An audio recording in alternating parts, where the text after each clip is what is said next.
right, ladies and gentlemen, today we here, with our brother Abdul Muhammad. Now, you got to hear his stories because, it was really messed up what happened to our brother here.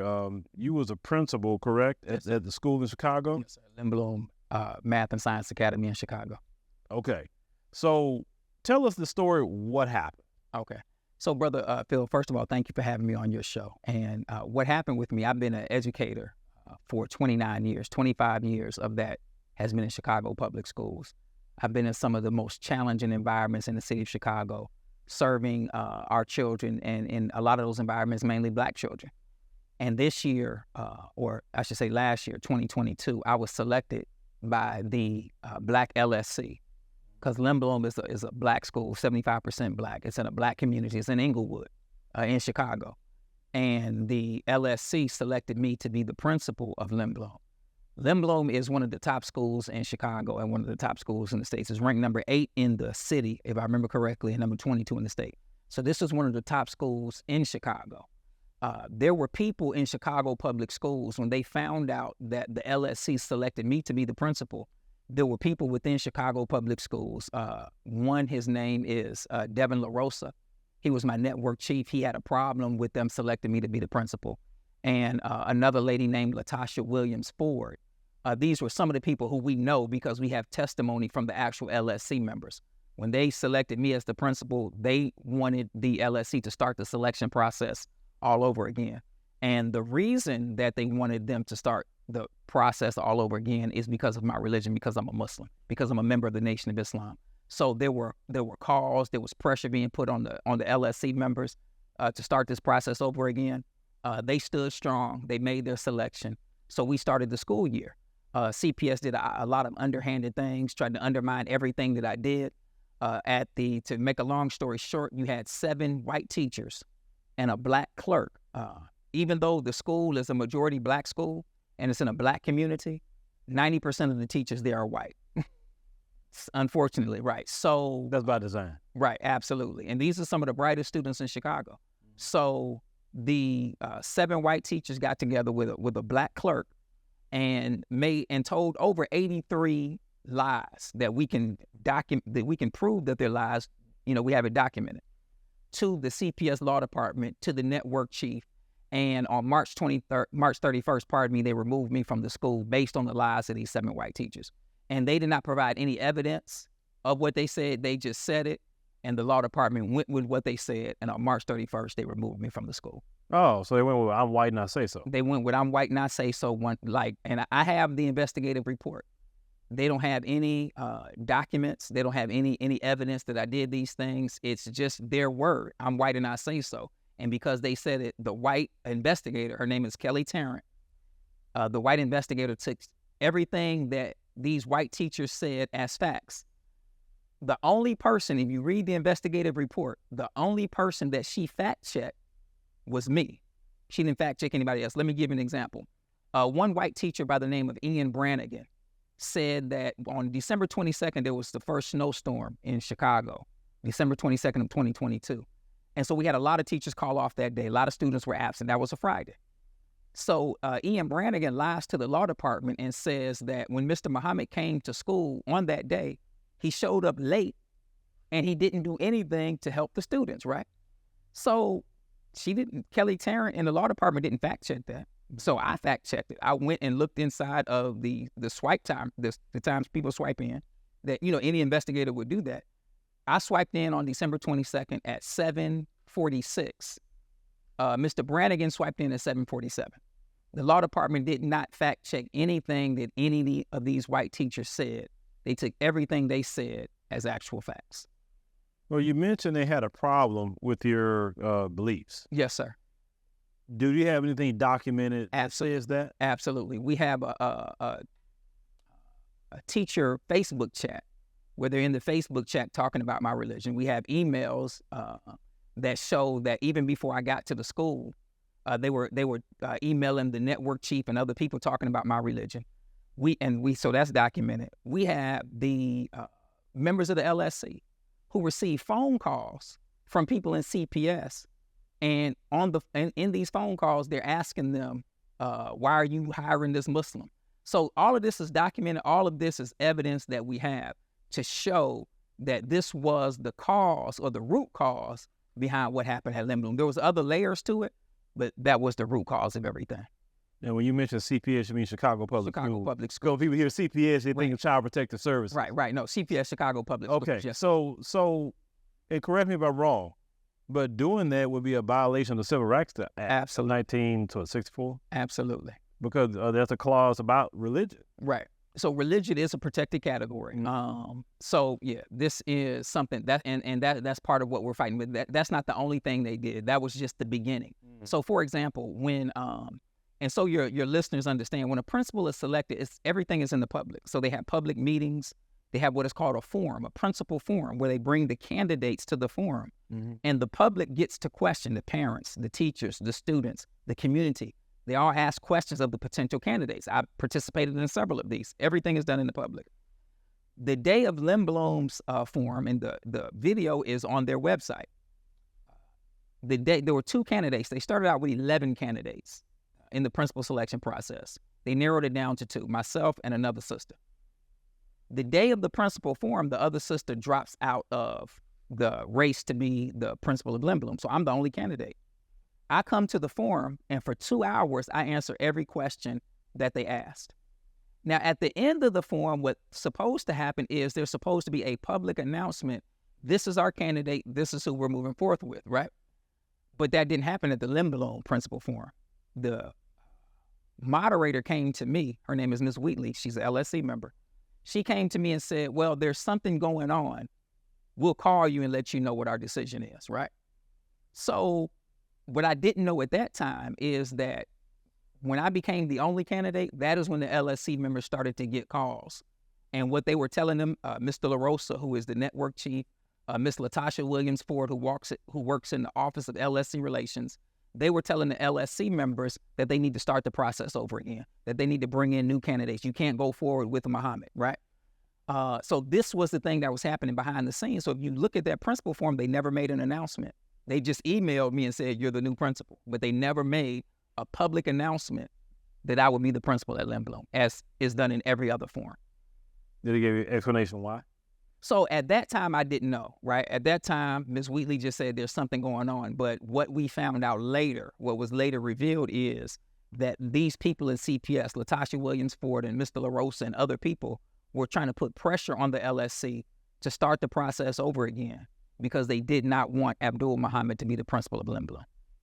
Now, you mentioned earlier that the schools are challenging. Could you give some examples of what was the challenges in these schools? Yes, sir. So, Brother Phil, I've been in Chicago public schools for 25 years, working in predominantly Black schools with our disadvantaged children. You hear, as you know, as we were talking earlier, about all the things that happen in Chicago, all, the violence, the this, the that. And everybody's looking for somebody that can work with our young people and give them the knowledge they need to make better decisions. Everybody's looking for somebody to do that. That is what I've done in every school that I've been in. Every school that I've worked in, I've gone in, and the school was one way. And through me being there, working with our young people, of course, you have to put the work in. We're able to transform not just the lives of young people, but the entire school environment. So, for example, I was at a school named Percy L. Julian, which is in what we call the hundreds in Chicago. And that particular school, it just had a lot of challenges. You had fights, you had low expectations, different things that you're going to find in an inner city school. Brother, when I left that school, the fights were minimized. It wasn't zero, but it was a far cry from what it was, right? Mm-hmm. There was where you had parents coming up to the school trying to jump on students. We eliminated that 100%. So wait. Parents coming up to the school to jump on students? Yeah, this is something that happens from time to time in cities like Chicago. But what we did, Brother Phil, is first we built relationships with the students. Right. And through the students, we built relationships with the parents, right? Mm-hmm. We built relationships with people in the community, right? To prevent these things from happening. So we put in the work necessary to change what was going on in the lives of the children in the city of Chicago. Every school that I've worked in, this is the transformative work that I've done. I was at a school, as I shared with you earlier, the name of the school is Nancy B. Jefferson. That school is located inside of the Juvenile Detention Center. So all of the children who are 17 and under who are arrested, this is where they send them, all the shooters, the killers. And there was never a time before I got there, they couldn't put the GDs and the BDs and the Vice Lords, the Four Corner Hustlers and the Black Souls and the EBK, they couldn't put them in the same room together because it would be a confrontation. But when I went there, I built relationships with those young brothers. 85% of the people there are Black boys. Mm-hmm. I built relationships with those brothers every single day. And over time, we were able to put these brothers in the same room together. Not only did we improve the culture and climate, but we also improved the academics. So we expanded the class period from 50 minutes to 75 minutes to give them more time on academics so that they could get their diploma faster, right? So we increased the graduation rate at the same time we minimized the issues with culture and climate. So that was Nancy B. Jefferson. While I was at Nancy B. Jefferson, I reached out just to show you the kind of work that I put in the city of Chicago. While I was at Nancy B. Jefferson, I reached out to the producer of a play called Hamilton. Hamilton is one of the greatest stage plays in the history of stage plays, right? And they come to Chicago, and they would always invite the Chicago public school students to come see the play. So I got a email saying that 1,900 Chicago public school students went to go see the play Hamilton. But I'm at Nancy B. Jefferson, and my students are locked up. So I reached out to the producer, and I asked the producer of Hamilton, I said, well, can you bring the Hamilton play to Nancy B. Jefferson so that the students can see it, because my students can't leave and come see the play, right? So I worked with that producer for 2 years to get them to bring one of the greatest stage plays in the history of stage plays inside the juvenile detention center so that the residents of Nancy B. Jefferson could see the play. Once they performed at Nancy B. Jefferson, the producer said to me, she said, Mr. Muhammad, Hamilton has only left the stage twice. The first time is when we performed for Barack Obama in the White House. And the second time is when we brought it to the students of Nancy B. Jefferson. So this is the type of work that I've done with young Black people, the young people in Chicago, the people who everyone says is hopeless. You can't do anything with them. In every school I've gone in, we transformed the school and we brought the academics everywhere I've gone. And you mentioned earlier about the kids being in different gangs and stuff like that. So over the years that you have seen, what is the reasoning why they keep joining these gangs, even though they know that it's going to either end with jail time or somebody maimed for the rest of their life or somebody dead? Like, why did this cycle keep happening since you've been seeing it that long? So part of the reason why that cycle keeps happening, Brother Phil, is because our children don't have hope. And when our children don't have hope, then they turn to a life of crime. So I can give you the example, and it starts right in the very educational systems that we send our children to. I can give an example that everybody can relate to. If you look at Malcolm X, when he was in 8th grade, what happened? He went to his teacher. And what did he say? He said, I want to be a lawyer. And what did Malcolm's white teacher tell him? He said, you'll never be a lawyer. Your own people won't hire a Black lawyer, and certainly white people won't hire a Black lawyer. But you work well with your hands, you should be a carpenter. What that teacher did was destroy the hopes of a young Black man. And when you read the autobiography of Malcolm X, that is when Malcolm made the decision.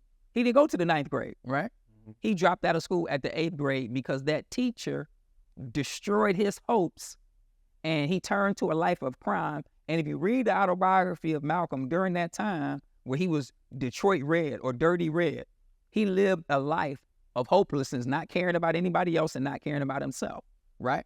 So now that is what has happened to our children, the ones that we say, so you ask, why are they in gangs? It's because somebody along the way has put a needle in the brain of that Black child and destroyed their hopes. And so they turn, because they didn't start out that way. Yeah. They didn't start out in 1st grade, 2nd grade, 3rd grade, right? They were excited to go to school, right? They wanted to go to school. Like, where's my book bag? Because I want to be there. But then what happens when they see the young Black male child exhibiting confidence, right, and wanting to be greater than what white supremacy says he can be? Somewhere along the way, somebody puts a needle in the brain, and then they turn where? To a life of crime. So now this same thing happens today, Brother Phil. I've been doing this for 30 years, 25 in CPS. I've seen it.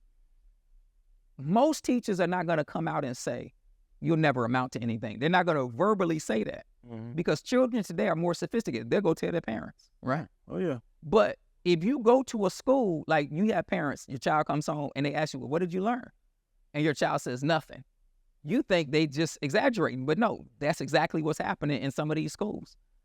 So it's not that they're telling the children they won't amount to anything, but they're not teaching them anything. So what is that saying? If I'm not teaching you, what am I telling you? I'm telling you you'll never amount to anything, because if I believe that you will really amount to something, then I would be spending my time teaching you. So when you have teachers and you have a classroom full of students and the teacher's reading the newspaper, the teacher's checking the email, the teacher's not engaging with those students, the teacher's not planning effective lessons for those students, for these black babies that are in front of them, what is that teacher really saying? That teacher is saying that you will not amount to anything. They're doing the same thing that Malcolm's teacher did to him, dashing those students' hopes by not preparing them for a future that we know is coming. Yeah, it reminds me of a story back when I was in, I think kindergarten, first grade. I had another white teacher by the name of Miss Flowers. Okay. And I've always been the type of person that can really talk my way out of a whole lot of things or convince people to do a lot of things too. And that teacher said to me one day, she like, you know what? You're just a little con artist. Now, at the time, like, okay. But as I got older, I'm like, why would you tell a kid they're a con artist? I didn't con nobody out no money. I didn't take nothing. You basically saying I'm going to be a criminal. Right. You know what I'm saying? And that's why I tell black people all the time that it is dangerous to send our kids to public schools and let them folks teach our children because they don't like us like that. No, now you may have a minority of them that think different, but their culture is anti-black racism. Right. Absolutely. So they bring that into the schools. So now you're going to go back and say, how is it that in a predominantly black area, 90% of the teachers are white female? That's right. That's usually what it is. Yes, sir. That's done by design to make sure they can keep the school to prison pipeline going. Absolutely. Because like you said, the white female teacher destroy the child psychologically, mentally, etc. They go out in the street, commit crime. There you go. You got another prisoner for the system. Absolutely. And Brother Phil, I'll say this because I taught for 17 years before I became an administrator. I taught. I love teaching. Teaching was my absolute passion. I won the Teacher of the Year award for the city of Chicago. I was nominated twice for the Golden Apple Award. I was featured in Who's Who among American high school teachers for 5 consecutive years. So my passion was teaching, right? And I have, at this point, taught thousands of students in Chicago. And the thing that I did that made them to love education and love me is that I taught them the knowledge of self. I taught them who they were. And what this did is, so I had students in my class that were in whatever gang, in every gang, whatever gang you want to name, BDs, GDs, whatever the case may be.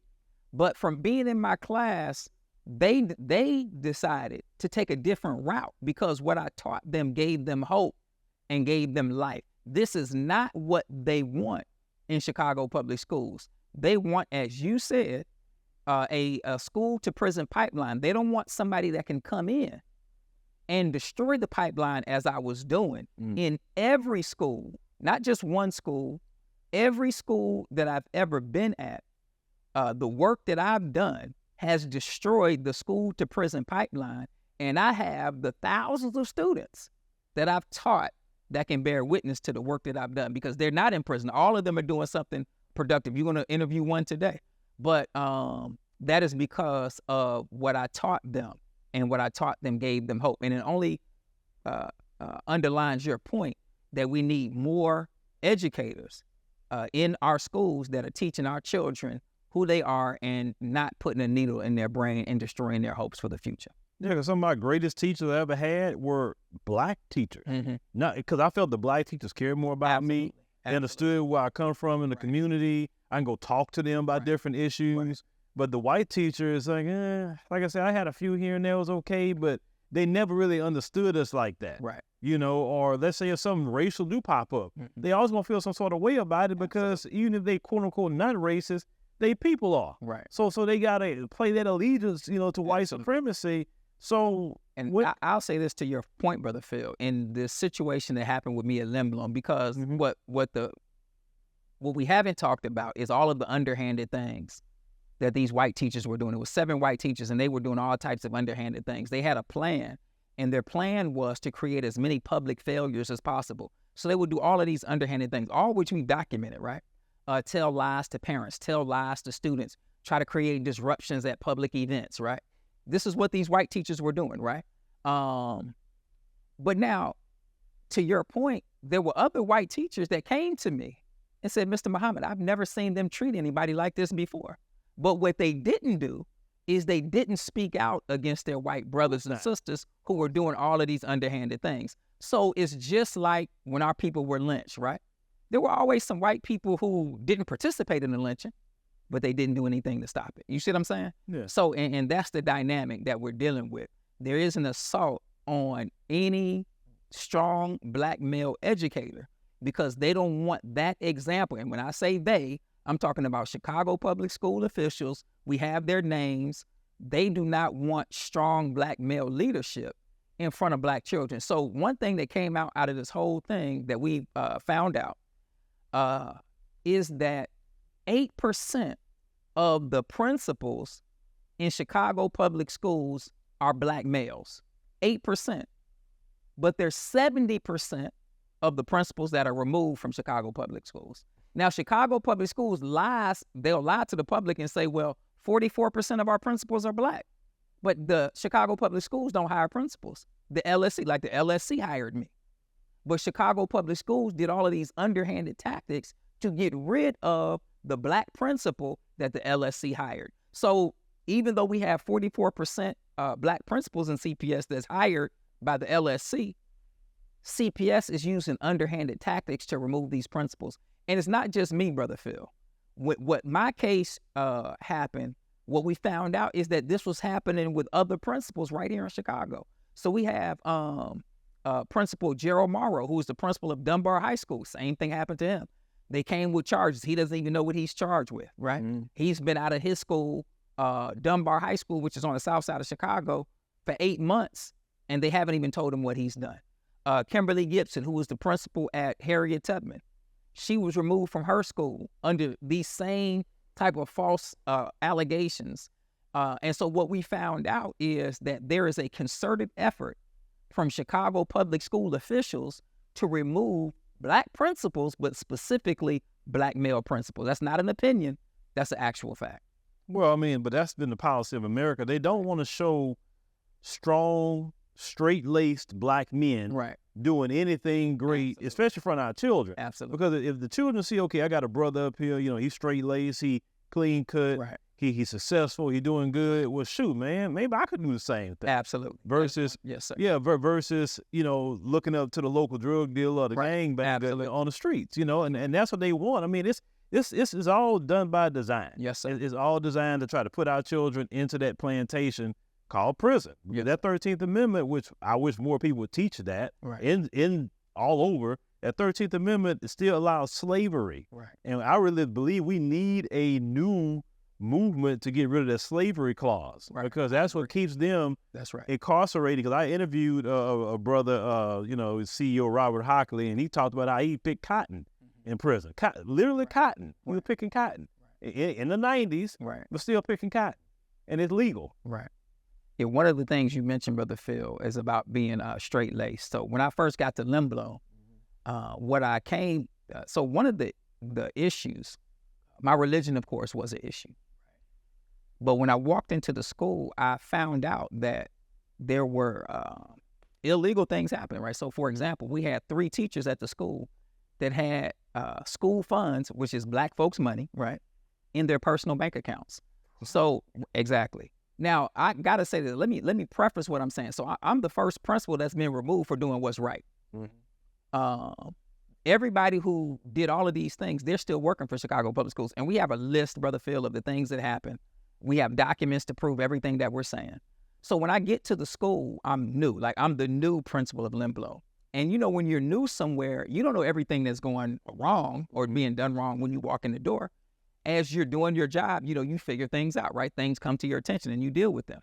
So what I found out is that the athletic director, her name is Christina Davis. She's been the athletic director for 16 years at the school. I found out that she was not turning in the money from the football games, right? And the way that I found out, a brother who was a friend of mine, who's a retired athletic director, he said, well, we just had a huge homecoming game. He said, do you have the financial report? I said, financial report? I didn't get any report. This was the fourth game of the season, right? Mm-hmm. So I reached out to Miss Davis and I said, well, where's the money from the football game? And the first thing she said was her and the clerk, the black clerk who worked against me, her name is LaConda McDaniel. So when I met with them, I said, well, where's the money from the homecoming game? They both said there is no money, right? But what they didn't know, Brother Phil, is I had already reached out to the stadium director who worked, the CPS stadium director, and got the stadium receipt. So I already knew that the money hadn't been turned in. Mm-hmm. So the first thing they did was lie and say there wasn't any money. So then I pulled out the stadium report that showed that there was money collected. And I asked them again, I said, where's the money? The black clerk didn't say anything. The white athletic director, Miss Davis, said, oh, no, that's my money. I brought money to make change, so that's my money. I said, Miss Davis, if you sold one ticket for $5, even if you brought your own bank to make change, the $5 should have been turned in. Now, CPS has a policy, CPS, Chicago Public Schools, has a policy that you turn in the money 24 hours after the fundraiser, right? This was months after the money should have been turned in. I said, Miss Davis, if you sold one ticket for $5, the $5 should have been turned in. Miss Davis left the office telling me, that's my money, I brought my own bank, right? That was on a Friday. She emailed me on Saturday, and we have the email. And in the email, she said, I realized that I made a mistake, right? I'll have the money on Monday. So then she comes on Monday, right, and turns the money in. This is 2 months after the fact. She wasn't the only one. We had other teachers that had thousands of dollars of black folks' money in their personal bank accounts. And so that was one of the reasons, because I was holding white teachers accountable for them stealing black folks' money. Mm-hmm. That was one of the reasons that Miss Davis, who she said to a parent, a black parent, right, with a black principal, this brother has a son at the school. She met with this parent, and she said to the parent that I am the ringleader of the opposition against the principal. The woman who was stealing the money is the ringleader. So rather than being grateful for still having a job, right, these people became oppositional, right, because they were being held accountable. So these were some of the things that were going on behind the scenes. When I came there and were holding white teachers accountable, the white teachers were upset because a black man was holding them accountable. So like I told you, there's layers to this, right? So you go back to what I told Tyrone Muhammad this. Yes, sir. And I just came to him, when black people get in positions of power, there's two things you can't do. You can't punish white people, right, and you can't help black people. Right. Now, if you've been a good sellout and didn't do anything, you still have your job today. Right. This is true. And I did both of those. I held white people accountable, and, I helped black people. So I'm guilty on both counts. I don't regret that, Brother Phil, because, I'm not going to get in a position and not do what's right. And the thing with being in the position, if I didn't do what's right, then that's what they would have used against me, because they targeted me anyway, right? So if I wouldn't have done what's right, then they would have used the fact that I didn't do what was right against me. So like I said, I'm the as far as I know, the first principal that was removed for doing what's right. Miss Davis is still working, and everybody else that was doing all of these underhanded things, they're still working for Chicago Public Schools. And we have just scratched the surface. But this is what's going on here in Chicago with our children. Yeah, that's man. That's why that's why I never wanted my little girl in public school. Period, because I just know they miseducate our children. They don't. The good teachers always leave, or good principals leave for whatever the reason. They fired or they just quit. They don't pay them right. Right. It's just so much go on, and especially our children. I would say, because my little girl started off at actually Nation Islam School in Houston, Elevated Places. Right. And shout out to Sister Wakiti and everything for that. And then now she goes to another school, still black school or whatever. But I just couldn't subject my children to that, because they just do anything to our children. Right. They don't care. Absolutely. So where are we at today with everything? Are we in the courts, or where are we at? So we're making all of those motions, and I want to say this, and this is something I definitely would love for you all to promote on your channel. So we're asking people, we want to give you all the information of what's going on, right?